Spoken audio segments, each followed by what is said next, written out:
السلام علیکم ناظرین، پروگرام کیا ہے نہیں میں آپ کا میزبان افتخاری بٹی آپ کی خدمت میں حاضر ہے۔ آج ہم موجود ہیں میڈم سمیرہ گل صاحبہ کے پاس، جو پاکستان پیپل پارٹی کی جعلی بھی ہیں۔ جعلی ہونے کے ساتھ ساتھ آپ نے محترمہ بینظیر بھٹو کے ساتھ پاکستان پیپل پارٹی کے لیے بڑی جدوجہد کی۔ آپ پیپل پارٹی کے اس راول دستے میں شامل رہی جس میں ایک تحریک چلی، جس کے میں جنرل پرویز مشرف کی گورنمنٹ ہو یا کوئی اور ایسی گورنمنٹ ہو جس کے اوپر پیپل پارٹی کے اوپر قدغن لگائی گئی یا جالوں کے اوپر ظلم کیا گیا، آپ صفحے اول میں پائی گئی۔ محترمہ کے ساتھ آپ سے پوچھیں گے کہ اس ٹائم آپ راولپنڈی ڈویژن کی وومن ونگ کی جنرل سیکرٹری بھی ہیں۔ آپ سے پوچھیں گے کہ آپ ایک عورت ہو کر سیاست کی طرف کیسے ہے؟ جی السلام علیکم۔ وعلیکم السلام جی، بہت شکریہ آپ کا بٹی صاحب، آپ نے مجھے دعوت دی۔ اچھا میڈم، یہ بتائیں ایک عورت ہو کر اتنی جدوجہد کرنا، مردوں کے بیچ میں آ کر ایک سیاست کرنا، آپ کو کیسا محسوس ہوا ہے؟ میں سمجھتی ہوں کہ عورت ہونا پہ ہمیں ناز ہے، فخر ہے، اور محترمہ شہید بینظیر بھٹو ہوں یا نصرت بھٹو،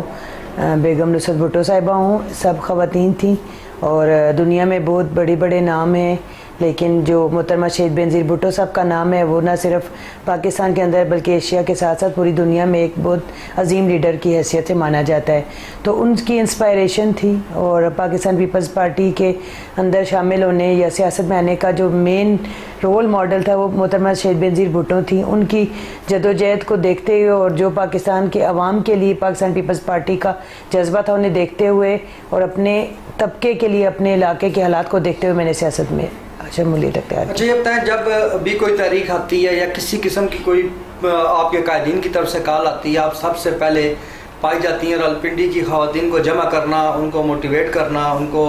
ذہنی طور پر تیار کرنا، تو کیسا محسوس ہوتا ہے جب آپ اپنے قائد کی آواز سے باہر نکلتے ہیں؟ دیکھیں جی، ہم نے جنرل مشرف کا ڈکٹیٹرشپ آپ نے ذکر کیا، ابھی ان کا مارشل لا دیکھا ہے، جنرل ضیاء کا نہیں دیکھا، لیکن جنرل مشرف کے زمانے سے لے کر میں راولپنڈی سٹی کی بیسک جنرل سیکرٹری تھی، پھر میں ڈسٹرکٹ پریزیڈنٹ رہی ہوں۔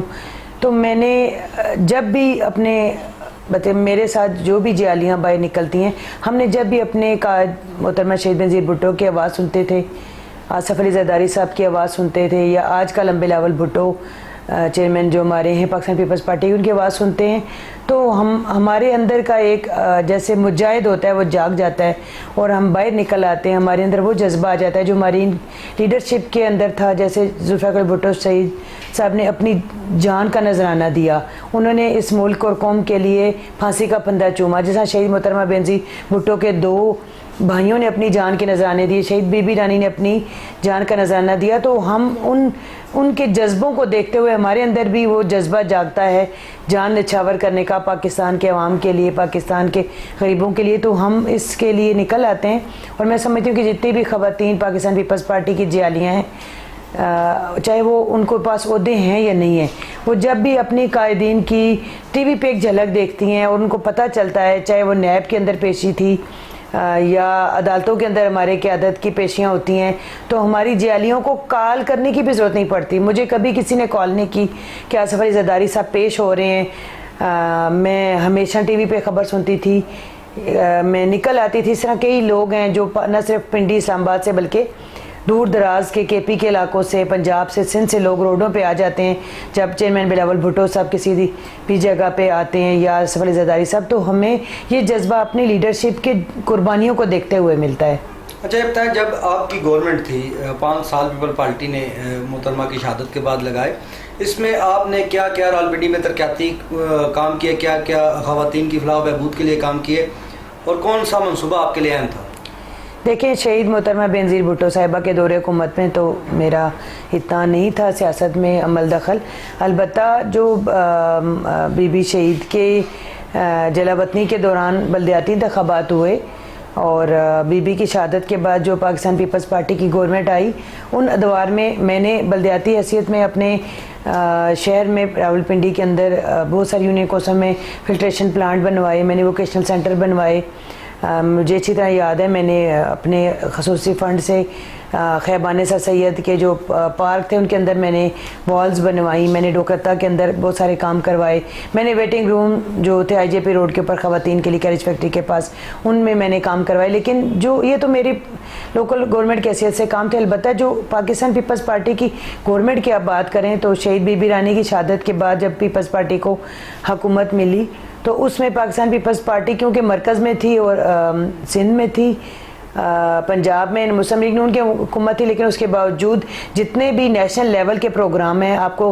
غریبوں کی مدد کے پروگرام ملتے ہیں، وہ صرف شہید محترمہ بینظیر بھٹو کی جماعت پاکستان پیپلز پارٹی کے اندر ملتے ہیں. دیکھیں بی بی زندہ تھیں، انہوں نے بینظیر کم سپورٹ پروگرام جیسے پروگرام تو ان کی شہادت کے بعد ہیں، لیکن انہوں نے ہیلتھ ورکرز والے پروگرام دیے، انہوں نے فرسٹ وومن پولیس اسٹیشن بنائے. شہید محترمہ بینظیر بھٹو نے نان فارمل ایجوکیشن سسٹم جس سے گھر میں بچوں کو بیٹھ کے جو اسکولوں میں جا سکتے اس میں ایجوکیشن ملتی تھی، لیکن ان کی شہادت کے بعد آصف علی زرداری صاحب نے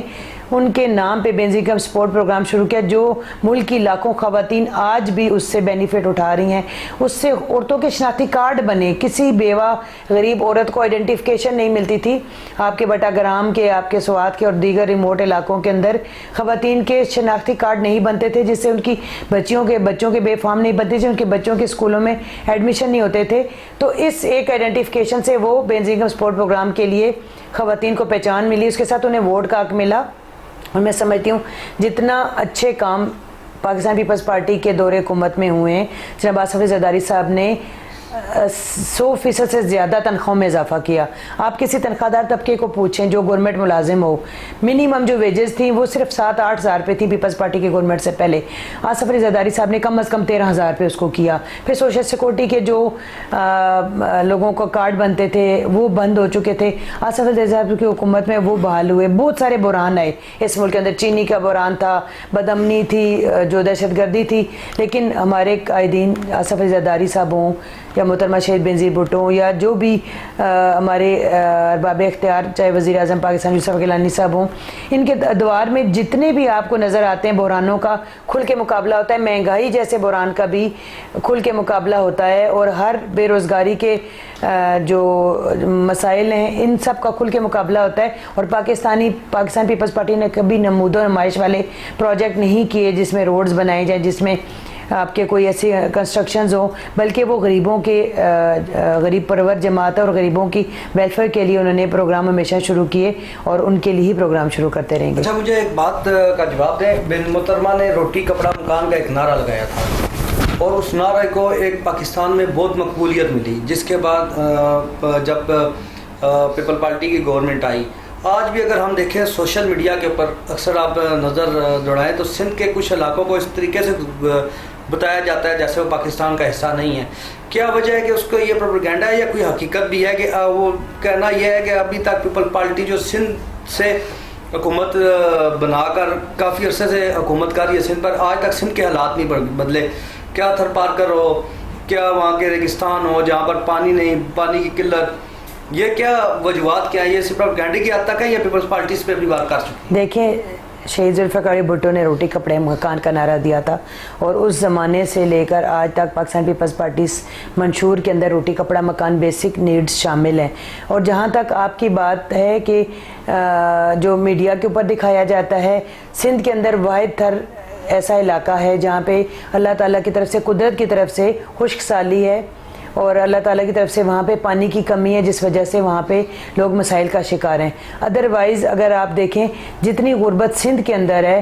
خدا نخواستہ میں نہیں کہتی کہ پنجاب کے اندر ہو یا کے پی کے اندر ہو، بلوچستان کے حالات تو سندھ سے بھی ابتر ہیں، لیکن اس کے باوجود سندھ کے اندر لوگوں کا سروائیول ہو رہا ہے، لوگوں کی تعلیم ہو رہی ہے، لوگوں کی ویلفیئر ہو رہی ہے. اور جو آپ نے کبھی اگر سوشل میڈیا کی بات کرتے ہیں، میڈیا کی، تو آپ کبھی ہمارے چیئرمین بلاول بھٹو صاحب کے انٹرویو سنیں جو سندھ کے تھر کے اندر کے جو ڈیولپمنٹ کے پانی کے منصوبے ہیں، آپ کو بتائیں گے کہ سینکڑوں نہیں ہزاروں کی تعداد سے وہاں پہ واٹر فلٹریشن پلانٹس لگتے ہیں، وہاں پہ بیسک ہیلتھ یونٹ بنے ہوئے ہیں. لیکن اللہ تعالیٰ کی طرف سے جو مسئلہ ہے وہ اگر وہاں پہ خشک سالی ہے اس کو آپ حل نہیں کر سکتے، اس کے تدارک کر رہے ہیں. اور جو غربت، جہاں تک غربت کا حل ہے، سندھ کی غربت کے حل کے لیے اور لوگوں کے جو روزگار کے مسائل ہیں اس کے لیے ہمیشہ پاکستان پیپلز پارٹی نے جو مکان کا نعرہ ہے اس کے بدلے میں سندھ کے اندر آپ ریکارڈ اٹھا کے دیکھیں پورے پاکستان میں حکومت کی طرف سے کسی بھی دور میں لوگوں کو مکان بنا کے نہیں دیے گئے، لیکن میں اپنے مراد علی شاہ سے پہلے قائم علی شاہ صاحب تھے جو ہمارے 3 دفعہ وزیر اعلیٰ رہے، ان کے دور میں نے سندھ کے گوٹھوں میں نفیسہ شاہ کے ساتھ وزٹ کیا ہے، اور میں نے سینکڑوں کی تعداد میں غریب عورتوں کو اپنے پکے گھروں میں جو شاید کبھی جھونپڑوں میں رہتی ہوں ان کو مکان جو بنا کے دیے گئے پیپلز پارٹی کے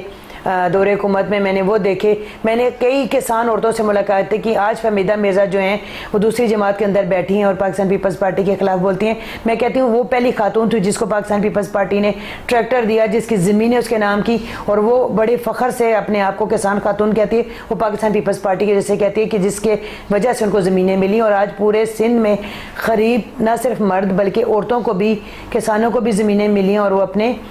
زمینوں کے اندر جو اپنا ذرائع معاش جو ہے اس کے اندر تلاش کریں ایگریکلچر کے اندر۔ اور تعلیم کا جو پرسنٹیج ہے، آپ دیکھیں کہ اتنے حالات کے باوجود سندھ کے ریموٹ ایریاز کے اندر آپ کو اسکولوں کی تعداد، میں صرف نواب شاہ ڈسٹرکٹ کی مثال آپ کو دوں گی، کوئی ایسا انسٹیٹیوٹ نہیں ہے انوائرمنٹل سائنسز لے کے آپ کا اینیمل سائنسز تک، تمام ایسے انسٹیٹیوٹ ہیں جو نیشنل لیول پہ ایگزسٹ کرتے ہیں، کاٹن کے اوپر ریسرچ کرتے ہیں، وہ بھی آپ کو وہاں پہ ملے گا۔ ایگریکلچر ریسرچ انسٹیٹیوٹ آپ کو ملے گا، آپ کو میڈیکل جو کالج ہے وہ آپ کو ملے گا۔ تو آپ کیا کہنا چاہتے ہیں؟ سب سے غریب ڈسٹرکٹ نواب شاہ ہے جہاں پہ بھی اتنے بڑے انسٹیٹیوٹ ہیں، تو ایجوکیشن ہو، ہیلتھ ہو، آپ کو بیسٹ جو ہیلتھ انسٹیٹیوٹ ہے آپ کو گمبٹ میں ملے گا، جو خیرپور کے قریب حیدرآباد سے پہلے ایک انسٹیٹیوٹ ہے جس میں پورے پاکستان سے، آپ کے کے پی سے، بلوچستان سے، بلکہ پچھلے دنوں تو دوسرے ملکوں سے بھی لوگ آ کے اپنے لیور ٹرانسپلانٹ کرا رہے ہیں۔ ہارٹ کا بیسٹ آپ کا جو ہاسپٹل ہے وہ بھی وہاں پہ بنایا ہے، اور کراچی کے اندر آپ کو فری کڈنی ٹرانسپلانٹیشن ہوگی، پورے پاکستان میں کہیں نہیں ہوتی۔ تو یہ سندھ حکومت ہے جنہوں نے، یا پاکستان پیپلز پارٹی کا تو امتیاز ہے جو انہیں ممتاز کرتا ہے دوسری حکومتوں سے۔ اچھا یہ بتائیں، اکثر آپ نے دیکھا بھی ہوگا کہ کرپشن کے الزامات لگے، میڈم فریال تارپور پہ لگے، آصف زرداری صاحب پہ لگے، تو بلاول صاحب کے اوپر اس ٹائم لگے جب وہ بہت چھوٹے تھے، تو انہوں نے اپنی کئی تقاریر میں کہا کہ میں اس ٹائم تو سیاست سے باہر تھا، میرے پر الزامات لگے۔ کیا سمجھتے ہیں کہ ہمارے جو یہ سیاست میں الزامات لگائے جاتے ہیں کرپشن کے، یہ درست ہے؟ میں سمجھتی ہوں کہ یہ سیاسی اس کا حصہ نہیں ہونا چاہیے جو آپ کی انتقامی کاروائیاں ہیں۔ اور کرپشن کی جہاں تک بات ہے، یہ الزامات صرف سیاستدانوں پہ نہیں لگتے، آپ کی بیوروکریسی پہ بھی لگتے ہیں، آپ کے مختلف جو پرائیویٹ ادارے ہیں، یا آپ کے بہت سارے ایسے لوگ ہیں جو بزنس میں بیٹھے ہوئے ہیں، ان کے اوپر بھی لگتے ہیں، لیکن اس کو کہیں ہائی لائٹ نہیں کیا جاتا، دوسرے اداروں سے لوگ ڈرتے ہیں۔ لیکن میں سمجھتی ہوں کہ اگر پولیٹیشین کے اوپر جب بھی، خاص طور پہ میں پیپلز پارٹی کی حوالے سے بات کروں گی کہ محترمہ فریال تارپور صاحبہ جو ہیں وہ ایک نہ صرف آصف علی زرداری صاحب کی سسٹر ہیں، بلکہ وہ جس خاندان میں شادی ہو کے گئی ہیں وہ بھی خاندانی طور پہ ایک مضبوط ایگریکلچر فیملی سے اور بڑے اچھے گھرانے سے، تارپور فیملی میں ان کی شادی ہوئی ہے، اور وہ اپنی پاکستان پیپلز پارٹی کے اندر رہ کے جو خدمات دے رہی ہیں، وہ شہید ذوالفقار علی بھٹو کی بی بی جو ان کے ساتھ، جن کے ساتھ ان کا نہ صرف نند بھابھی کا رشتہ تھا بلکہ ان کے ساتھ ان کا ایک ورکر کا اور جیالی کا بھی رشتہ تھا، اس کو نبھانے کے لیے وہ یہ خدمات دے رہی ہیں، اور وومن ونگ کو سنبھالا ہوا ہے۔ جہاں تک آپ دیکھیں کہ کسی بھی فرضی نام سے فلودے والوں کے اور اس کے نام پہ بڑے سے ایک آپ کا میڈیا ٹرائل کرنے کے لیے پاکستان پیپلز پارٹی کی قیادت کے حوالے سے اکاؤنٹ نکال کے دیتے ہیں، کہ میں کہتی ہوں کہ آپ کے جو 30+ اکاؤنٹ عمران خان یا پی ٹی آئی کے اوپر نکلے ہیں، اس پہ کوئی کیوں نہیں میڈیا اینکر بات کرتا، اس پہ کوئی کیوں نہیں سوال کرتا؟ جو ان کا نیب میں کیس چل رہا ہے، جو ان کے اوپر کیس چل رہے ہیں الیکشن کمیشن کے اندر، کہ انہوں نے اتنے سارے اکاؤنٹ، کیا میں ایک چھوٹے سے ادارے میں ملازمت کرتی ہوں یا میں ایک چھوٹی سی جگہ پہ اسکول چلاتی ہوں تو مجھے پتہ ہے میرے کتنے اکاؤنٹ ہیں، لیکن ایک شخص جو ایک پارٹی کا سربراہ ہے، جس کا ہاسپٹل بھی چلانے کا تھا، جس کا کھیلوں کے میدان کا، اس کو نہیں پتا کہ اس کی جماعت کے یا اس کی ذات کے نام پہ کتنے اکاؤنٹ ہیں، اور وہ اکاؤنٹ الیکشن کمیشن سے چھپاتا ہے، اور وہ اس کو پھر اس کے اندر، چلیں آپ کے اکاؤنٹ نہیں ہے یاد، آپ نے چھپا دیے، لیکن ان کے اوپر کروڑوں ڈالر آتے ہیں، اربوں روپے پاکستان کے آتے ہیں، اور آپ اس کو ظاہر نہیں کرتے اپنے اثاثہ جات میں۔ کیا یہ کرپشن نہیں ہے؟ اس پہ آپ بات نہیں کرتے، لیکن میں سمجھتی ہوں کہ واحد پاکستانی پیپلز پارٹی جس کے حوالے سے میڈیا کے اندر یا جنرل پبلک کے اندر ایک دم سے کرپشن کے حوالے سے بات کرتے ہیں، اور لوگوں کا ایک مائنڈ سیٹ بنا ہوتا ہے، اور وہ اس کے اوپر لوگ یقین کرتے ہیں یا نہیں کرتے ہیں، یقین کرتے نہیں کرتے، لیکن وہ اس کے اوپر اپنی رائے قائم کر لیتے ہیں۔ جی ناظرین، پروگرام ایک شارٹ کمرشل بریک کا وقت ہوا. بریک کے بعد میڈم سمیرا گل صاحبہ سے پوچھیں گے کہ آنے والے وقت میں پاکستان پیپل پارٹی کا کیا رائے عمل ہوگا اور وومن ونگ کس طرح پیپل پارٹی کے ساتھ کھڑا ہے.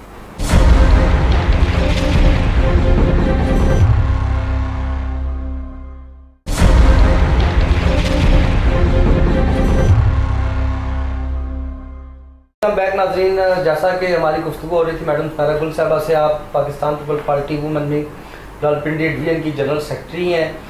آپ سے پوچھیں گے کہ میڈم آپ یہ بتائیں کہ آصف زرداری صاحب کو محمد کا بادشاہ بھی کہا جاتا ہے. جہاں کسی کی دال نہیں گلتی وہاں پہ آصف زرداری کی دال گل جاتی ہے. تو کیا وجہ کیا ہے؟ زرداری صاحب میں ایسی کیا خصوصیت ہے کہ وہ جہاں قدم رکھتے ہیں کامیابیاں سمیٹ لیتے ہیں؟ میں سمجھتی ہوں کہ آصف علی زرداری صاحب جو ہیں انہیں ہماری جماعت میں مرد حر کہا جاتا ہے، اور وہ سیاست کے وہ کھلاڑی ہیں جیسے شطرنج کے کھلاڑی ہوتے ہیں، لیکن ان کو پتہ ہوتا ہے صحیح وقت پہ کون سا مورا چلنا ہوتا ہے. اس طرح سیاست کے اندر بھی صحیح وقت میں کون سا مورا چلنے سے کون سا صحیح قدم اٹھانا ہے. آصف علی زرداری صاحب وہ شخصیت ہیں جو ہر حالات میں ریاست پاکستان کے حوالے سے فیصلے کرتے ہیں. وہ ایک جرأت مند لیڈر ہیں جنہیں نہ صرف پاکستان کے اندر بلکہ پوری دنیا کے اندر ان کا لوہا مانا جاتا ہے. اور آصف علی زرداری صاحب نے ہمیشہ سیاست کی نہج کو اور ملک کے حالات کو سمجھتے ہوئے جو اس ملک اور قوم کے لیے بہتر ہوتا ہے اس میں وہ فیصلے کرتے ہیں. اور موجودہ حالات میں آپ دیکھیں، جب پنجاب کے اندر الیکشن ہو رہا تھا، جو پنجاب کے سیاسی صورتحال ابتر ہو چکی تھی اور کنٹرول سے باہر تھا سارے اداروں سارے پارٹیوں سے، اس ٹائم آصف علی زرداری صاحب جو ہیں وہ میدان عمل میں اترتے ہیں. اور جب عمران خان اور آپ کے پرویز الہی صاحب جو ہیں وہ گٹھ جوڑ کر رہے ہوتے ہیں اور کمروں میں بیٹھ کے ہوٹلوں کے اندر بیٹھ کے ایم پی ایز کو یغمال بنایا ہوتا ہے، اس ٹائم ہمارا لیڈر جو ہے ہمارے چیئرمین آصف علی زردہ کھل کے نڈر طریقے سے جرأت مندی سے سامنے نکلتے ہیں اور وہ جا کے سیاستدانوں کے گھر، وہ انہوں نے کبھی چھپ کے ملاقاتیں چودھری شجاعت کے گھر گئے، انہوں نے کھل کے جا کے ملاقات کی، انہوں نے کھل کے سیاسی ایک پتہ چلا اور آپ کے سامنے کیسے حمزہ شہباز کو وزیر اعلیٰ بنایا گیا. اور بہت سارے ایسے قدم ہیں جہاں پہ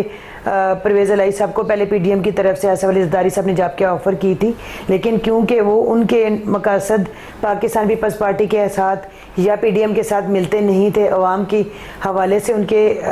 شاید منشا نہیں تھی، بلکہ پی ٹی آئی کے ساتھ مل کر جو ملک کے اندر مہنگائی کا طوفان لانا ہے اس طرح کے ان کے خیالات تھے. اور جو مسلم لیگ نون کا ایجنڈا ہے جنہیں آصف علی زرداری صاحب کی طرف سے کہا جاتا ہے کہ آپ 100 یونٹ کے اوپر بجلی کا بل معاف کر دیں، تو وہ اعلانات ہوتے ہیں. دوسری طرف جب آپ کے مسلم لیگ کاف اور پی ٹی آئی مل کے حکومتیں بناتی ہے تو پاکستان کے عوام کے اوپر جو پہلے سے ہی مہنگائی کی چکی میں پس رہے ہیں ان کے اوپر جو بجلی کے بلوں کے اندر ہوش اربا اضافہ ہوتا ہے، 100-200 گنا اضافہ. آپ کسی بھی بندے کے سے پوچھیں، میں پورا دن اپنے گھر میں نہیں ہوتی ہوں، سیاست میں ہوتی ہوں، میرے گھر لوگ، لیکن شام کو جب 2 گھنٹوں کے بھی جائے تو میرے گھر کا بل ہزاروں میں آتا ہے. تو وہ لوگ جو سارا دن اپنے گھر کے اندر وقت گزارتے ہیں بجلی سے چلاتے ہیں، ان کا بل ہزاروں میں، غریب لوگوں کا بل لاکھوں کی طرف بھی جا رہا ہے. اس کی کیا وجہ ہے؟ اس کی وجہ یہ ہے کہ بے جا ٹیکسز جو شامل ہیں، یہ ٹیکس وہ ٹیکس، آپ جس قسم کو نکال کے دیکھیں، یہ ٹیکس کبھی پاکستان پیپلز پارٹی نے کسی دور میں بھی نہیں لگائے. اگر فیول ایڈجسٹمنٹ ہوتی ہے تو یہ حکومت کی ذمہ داری ہے. اگر پیٹرول کی پرائزز انکریز ہوتی ہیں تو غریب عوام جو بجلی کے بل دے رہے ہیں وہ کیوں پیٹرول کی پرائز بڑھنے کے اوپر بجلی کے بلوں میں اضافہ کریں؟ لیکن یہ وہ پابندیاں ہیں، وہ شرطیں ہیں جو پی ٹی آئی نے آپ کے قرضے لینے کے لیے ورلڈ بینک سے آئی ایم ایف کے ساتھ طے کیے ہوئے ہیں، معاہدے کیے ہوئے ہیں، اور جو وہ کانٹے ہیں جو انہوں نے راستے میں بچھائے ہیں، اور آئندہ آنے والی جو حکومتیں ہیں وہ اس کو چننے میں ان کو کافی ٹائم لگے گا. اچھا، دوسری طرف اگر دیکھا جائے کہ راولپنڈی کے اوپر آپ نے راولپنڈی وومن ونگ میں نے کہا الیکشن بھی کنٹیسٹ کیا ہے. کس کے مقابلے میں؟ میں نے NA62 سے شیخ رشید کے مقابلے میں، جو اپنے آپ کو پنڈی کا دادا سیاستدان سمجھتا ہے، بوائے کے نام سے بھی مشہور، بوائے تو نہیں، بابا ہے اب تو وہ، میں سمجھتی ہوں بوائے تو شاید کسی زمانے میں ہوتا ہو، لیکن جو پنڈی کے اندر اپنے آپ کو پنڈی کا بیٹا اور فرزند نے پاکستان تک وہ جا پہنچا ہے، اس نے آج تک اپنے حلقے میں اپنے بچپن سے اس کی سیاست کو دیکھتے آ رہی تھی، لیکن میں نے اپنی گلیوں میں کبھی انڈر گراؤنڈ سیوریج سسٹم نہیں دیکھا. میری گلی کی گندیاں آج بھی آپ کو نظر آتی ہیں. ان کی اپنی یونین کونسل جو لال حویلی ہے، اس کے ارد گرد جتنے بھی آپ تاجر دیکھیں جو ہمیشہ شیخ رشید کو کھل کے سپورٹ کرتے ہیں، بزنس مین اس کے ساتھ ہوتے ہیں، جو غریب طبقہ ہے وہ پاکستان پیپلز پارٹی کا ووٹر ہے اور سپورٹر ہے، یا شیخ رشید کے ساتھ نہیں ہوتے لیکن پی ٹی آئی کے ساتھ ہوتے ہوئے شیخ رشید نے ان کا ووٹ ایکسپلائٹ کیا. لیکن کسی بھی پارٹی کے ساتھ، چاہے مسلم لیگ نون کے ساتھ رہا ہو، چاہے کاف کے ساتھ رہا ہو، چاہے پی ٹی آئی کے ساتھ، یا اپنی جماعت اس کی قلم دوات ایک اکیلی ٹانگا پارٹی، وہ کبھی عمران خان کو کہتا ہے، آج وہ خود اکیلی ٹانگا پارٹی بلکہ چنچی پارٹی ہے وہ، تو اس نے کبھی بھی ان غریبوں کے لیے جو اس کے حلقے میں ہیں، آپ حلقے کو چھوڑیں، صرف اس کی یونین کونسل کی جا کے ایک ڈاکومنٹری بنائیں، آپ کو اس کے علاقے میں لوگ پانی خریدتے ہوئے ملیں گے. فلٹریشن شدہ پانی جو ہے وہ لوگ فلٹر شدہ پانی خرید کے پیتے ہیں. اس کے لوگ نالیاں اینٹوں پہ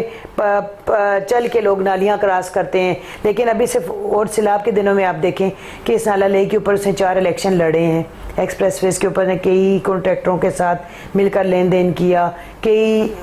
لوگوں کے امیدیں دلائیں، لیکن ایکسپریس وے نہ بنا، نہ نالہ لئی کے ارد گرد کے لوگوں کے مسائل، بلکہ جب نالہ لئی، خدا شکر ہے کہ اس دفعہ اس مقدار میں بارش نہیں ہوئی. ایک بات انہوں نے اور بھی کی ہے، بڑی اہم بات کی تھی، انہوں نے کہا تھا میری سیاست لئی سے شروع ہوتی ہے، لئی میں غرق ہو جاتی ہے. اس کا کیا مطلب؟ میں سمجھتی ہوں کہ اس کی سیاست کو لئی میں غرق ہونا چاہیے، کیونکہ اس نے سینکڑوں لوگوں کو بے گھر کیا ہے. کئی لوگوں کے 100% مکان، 1632 لوگ جو میں نے سماجی والوں سے سروے مختلف اداروں کے ساتھ مل کے کروایا. پچھلی بار جب روڈ ایکسٹینڈ ہوا، ایکسپریس جو وے بننے سے پہلے سروس روڈ بنے ہیں، 1632 لوگوں کے گھر فلی ڈیمولش ہوئے ہیں. اور اس کے بعد ہزاروں کی تعداد میں جو مارکنگ ہوتی ہے، کئی لوگوں کے نہ صرف گھر بلکہ روزگار کے ٹھیے بھی وہاں پہ شاپس ہیں، لوگوں کے ذریعہ معاش ہے، وہ سب اس میں خدا نہ خاصہ چلے جائیں گے. میں سمجھتی ہوں کہ یہ ایسی چیزیں ہیں جو اپنی سیاست کے لیے سیاستدان کرتے ہیں، ان کو نہیں کرنی چاہیے، بلکہ وہ اس حلقے کو جو 40 سال سے اسے وزارت عظمیٰ صرف رہ گئی ہے، وہ چاہ رہا تھا کہ اگر عمران خان اترے تو میں وزیر اعظم بنوں، ادروائز باقی تمام وزارتیں اس کو ملتی رہی ہیں اور بڑی اہم وزارتوں میں، لیکن نہ تو اس نے غریب ریلوے کے مزدوروں کے لیے کچھ کیا، نہ اس نے نالہ لئی کے ارد گرد بسنے والے کچی بستی کے لوگوں کے لیے کیا، نہ ہی اس نے راجہ بازار کے اندر جو چھاپڑی والے جن کے ریڈیو سے پکوڑے مفت اٹھا کے کھاتا ہے، یا جن کے ان سے وہ چھولے اور نان جا کے ناشتے کہتا ہے میں مفت ناشتے کرتا ہوں، میں اپنے گھر میں ناشتہ نہیں کرتا، ان کے لیے بھی شاید کچھ نہیں کیا. ان کی بڑی وہ مشہور بات دی ہے، وہ اپنے منہ سے کہتے ہیں کہ جسے میں اپنے گھر سے کھاؤں تو حرام کھاتا ہوں. تو میں سمجھتی ہوں وہ روز حرام کھاتا ہے، کیونکہ روزانہ غریبوں کے مال کھا رہے ہوتے ہیں، روزانہ ان کے حق کھا رہے ہوتے ہیں، یا ان کے حقوق پہ سودے بازی کرنا بھی حرام کھانے کے برابر ہے کہ آپ اپنے غریبوں کے نام پہ ووٹ لے کے اس اپنے حلقے کو دیکھے بغیر آپ سیاست میں وزارتیں لے کر ان کے نام پہ جو آپ لیتے ہیں، مرات لیتے ہیں، تنخواہوں کے ساتھ ساتھ فنڈز لیتے ہیں، میں سمجھتی ہوں حرام کھانے کے برابر ہے. اگر وہ حلال کھاتا ہو تو کم از کم اس کے لال حویلی کے باہر لگانے والے چھابے شاید لوگ روزگار ان کے کوئی بڑے تبدیلی آ چکی ہوتی، اس کی یونین کونسل کے اندر لوگوں کو صاف پانی مل رہا ہوتا. حلقے کی میں بات نہیں کرتی، میں ڈوکسو ڈوک مٹکیال جہاں جن پسماندہ بستیوں کی وجہ سے میں نے الیکشن لڑا، وہاں وہ نہ سسٹم ڈالتا، لیکن وہ کم از کم جن جگہ پہ وہ رہ رہا ہے ان کو ہی وہ صاف کر لیتا. اچھا، دوسری طرف اگر دیکھا جائے یہ حالیہ بارشوں کے اندر سب سے زیادہ لال ویلی کے ارد گرد کا ایریا ڈوبا اور تاجروں کو کروڑوں لاکھوں کا نقصان ہوا، اور حکومت جو تھی اس سے پہلے پی ٹی آئی کی تھی، اور آپ کیا سمجھتے ہیں کہ انہوں نے کوئی ایسے اقدامات نہیں کیے تھے کہ سیلابی صورتحال سے نپٹا جا سکے؟ دیکھیں، ان کو صحیح طور پہ پتہ ہوتا ہے، محکمہ موسمیات کے ذریعے تمام ذی عقل ذی شعور انسان کو پتہ تھا، وہ تو پولیٹیشین پھر اس کا حلقہ ہے، ان کو شروع سے پتہ ہے. میں اپنے بچپن سے سیلاب دیکھتی آ رہی ہوں تو ان کو تو شاید زیادہ ہی سیلاب دیکھے ہوں، لیکن کبھی انہوں نے کوئی یہ پالیسی کر لینا کہ بجائے نالہ لے کو ایکسپینڈ کر کے اسے پختہ کیا جائے، اس کے ارد گرد کوئی ٹرنک سیور سسٹم ڈالے جائیں، یا ایسا انتظام کیا جائے، اس کے ارد گرد پودے لگائے جائیں، ایسے پارک بنائے جائیں، اس کی جگہ پہ روڈز اور چیزیں بنانے سے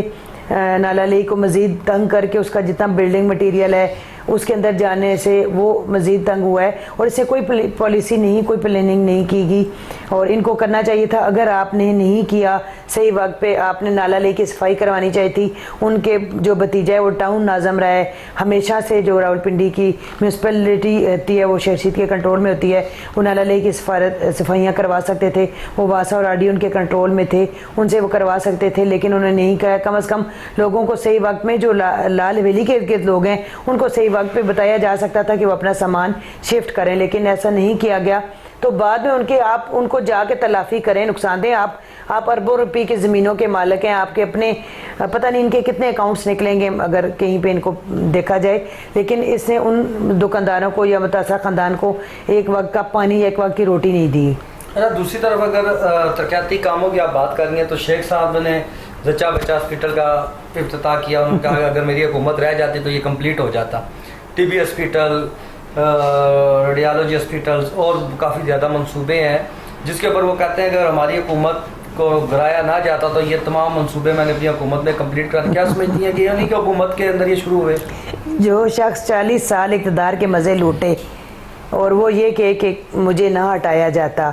کئی بار منسٹر آئے اور یہ جتنے منصوبوں پہ انہوں نے تختیاں لگائی ہیں، نہ تو کارڈیالوجی ہاسپٹل کبھی اس نے بنایا ہے، نہ ان کو پتہ ہے. وہ پاکستان مسلم لیگ نون کے زمانے میں بنیاد بنی. ٹی بی ہاسپٹل بہت پرانا ہے، یہ برٹش دور سے چلا آ رہا ہے، اور یہ صرف پنڈی میں نہیں بلکہ آپ کے مری میں، ساملی میں اور بڑی جگہ پہ ٹی بی سے متعلقہ بیماریوں جیسے ہاسپٹل چل رہے ہیں. لیکن اس کے اندر انہوں نے، میں نے سنا تھا کہ کوئی 2 کمرے کسی جو ارتھ کو ایک فنڈ تھا، زلزلے کے فنڈ سے وہاں پہ 2 کمرے بنائے گئے. اور اس کے اوپر میں نے انہی دنوں میں 2018 میں پریس کانفرنس کی تھی کہ الیکشن کے دوران آپ چیف جسٹس آف پاکستان کو بلا کے ان سے اس کا افتتاح کروا رہے ہیں. اور یہ نہ صرف الیکشن رولز کی وائلیشن تھی بلکہ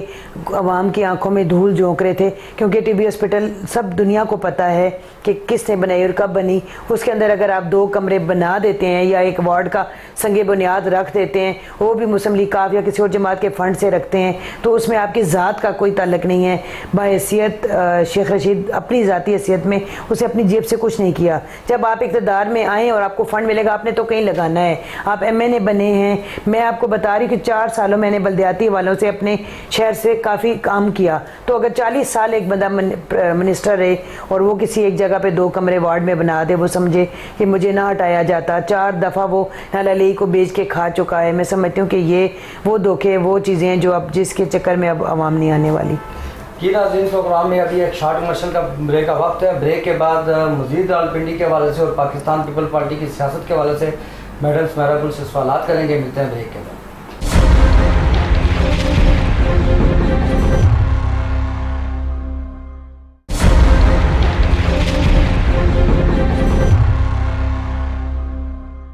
ناظرین، جیسا کہ ہماری گفتگو ہو رہی تھی میڈم سمیرا گل صاحبہ سے، جو پاکستان پیپل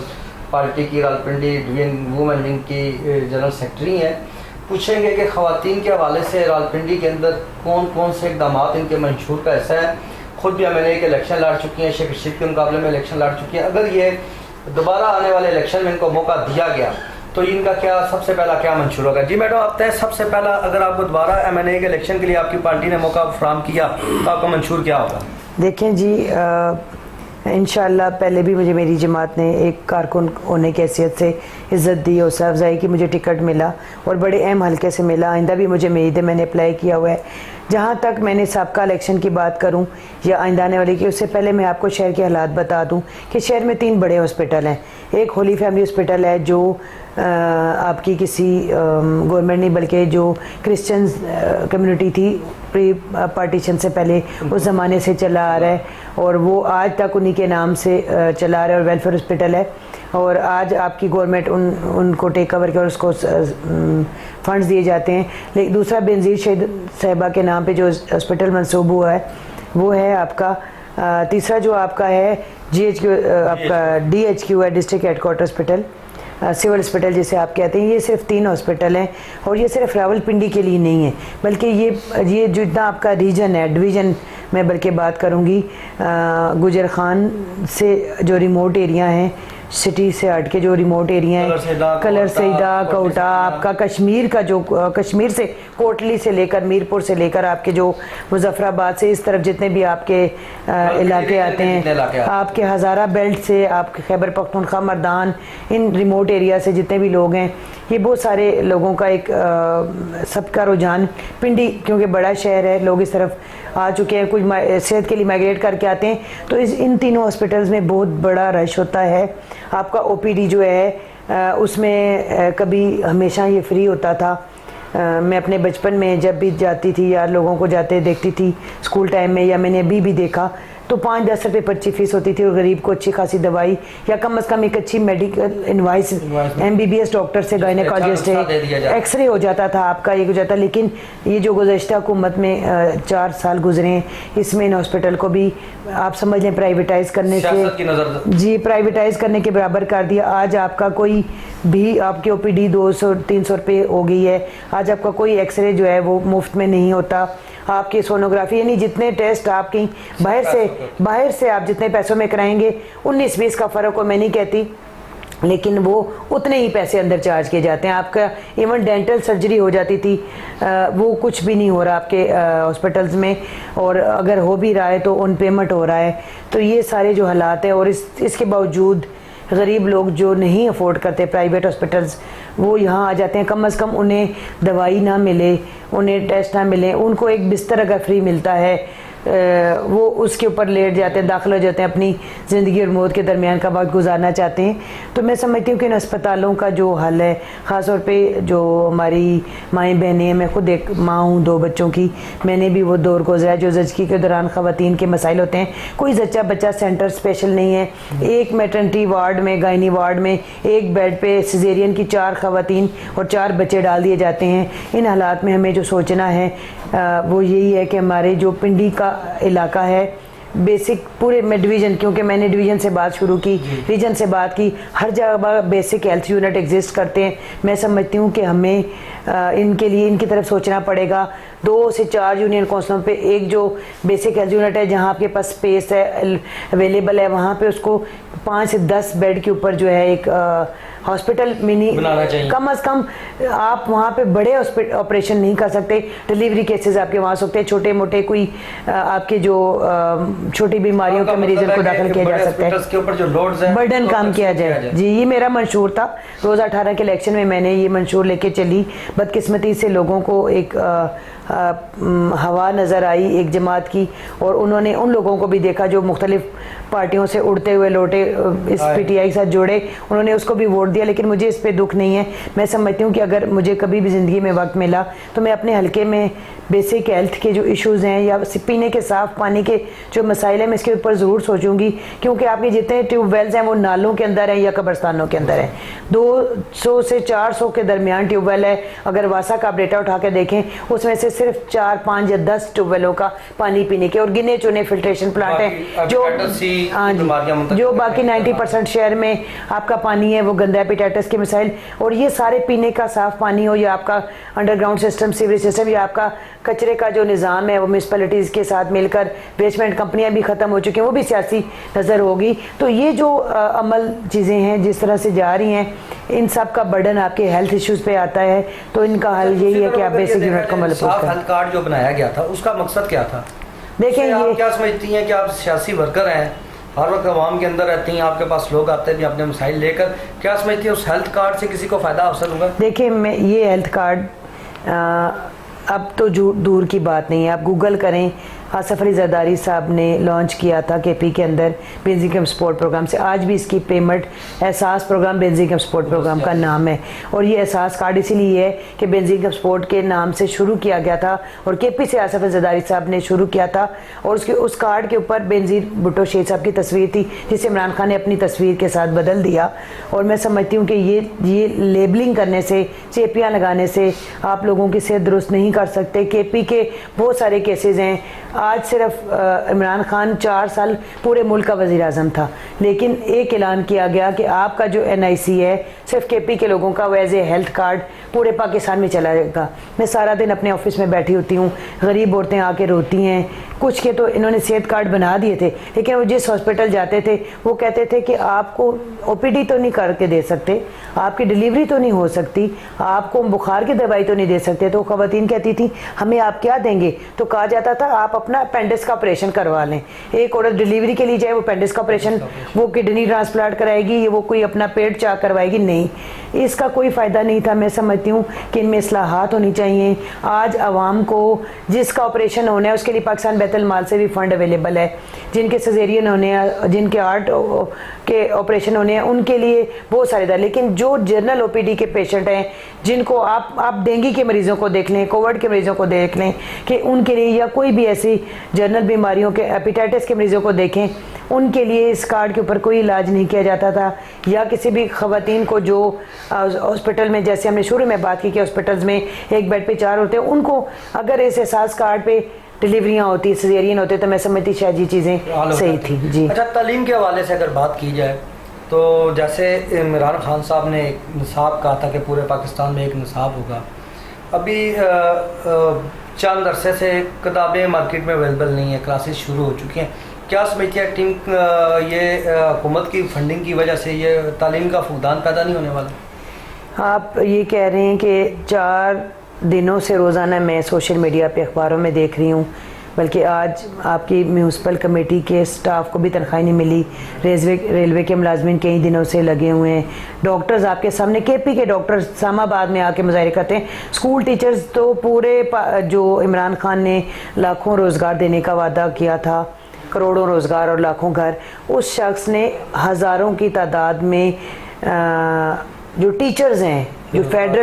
فیڈرل جو آپ کے ایجوکیشن کے اندر جو میرے ساتھ رابطے میں ایسوسیشنز ہیں, ان کو انہوں نے بے روزگار کیا. پورے پاکستان میں انہوں نے ایسی لاقانونیت, ایسی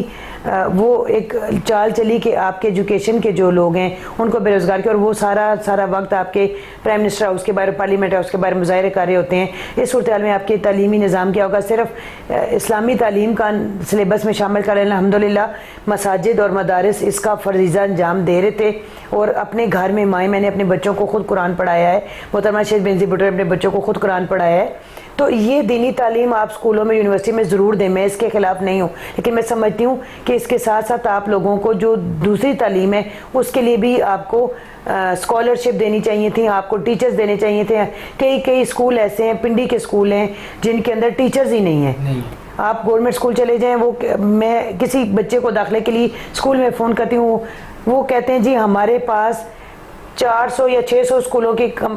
گنجائش ہے اور 2000 بچہ ہے, اور جو 400-600 اسکولوں کی گنجائش کے لیے جو ٹیچر ہیں وہ 2000 بچوں کو کیسے پڑھائیں گے؟ تو بے شمار ویکنسیاں, لیکن یہ جو پہلے سے لگے ہوئے ٹیچرز ہیں ان کو بھی انہوں نے نکال دیا ہے, نہیں کیا کریں گے؟ تو تعلیمی نظام میں بھی بڑی اصلاحات جو شہید ذوالفقار علی بھٹو کی جماعت, محترمہ شہید بینظیر بھٹو کے دور حکومت میں منظور بھٹو صاحب وزیر اعلیٰ تھے, انہوں نے پورے غریب امیر سب بچوں کے لیے تعلیم انگلش لازمی کی. آج اگر آپ کے ملک میں بچے, غریب کا بچہ میڈیکل MBBS پڑھے تو شہید ذوالفقار علی بھٹو سے, جنہوں نے میڈیکل کالج بنائے تھے, جنہوں نے آپ کا میڈیکل نظام, آج اگر کوئی بچہ ملک سے باہر جا کے انجینئر بن کے جا رہا ہے تو آپ کی ٹیکنالوجی اور IT کا جتنا بھی سسٹم ہے,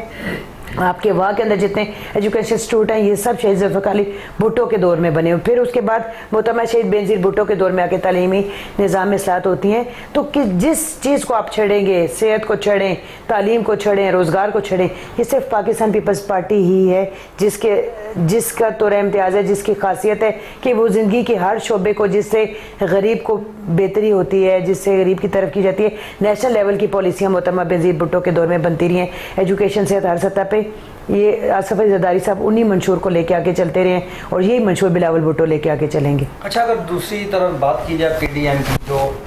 تمام جماعتوں کا ایک مجموعہ ہے, اس میں آپ کیا سمجھتی ہیں کہ PDM جو ہے وہ مہنگائی ہے, موجودہ مہنگائی جو ہے بہت زیادہ مہنگائی کا جن بے قابو ہوا ہے. آپ کی جماعت مسلم لیگ نون یا PDM کا ذکر کیا جائے, وہ سب یہ ایک ہی بات کرتے ہیں کہ یہ عمران خان کے وہ معاہدات ہیں جو IMF اور مختلف اس کے ساتھ کیے گئے تھے, اس کا خمیازہ ہم بھگت رہے ہیں. تو اس کا مطلب یہ نہیں ہے کہ عمران خان نے اپنے تمام تر گند اٹھا کر آپ کے گلے ڈال دیے. دیکھیں, عمران خان نے تو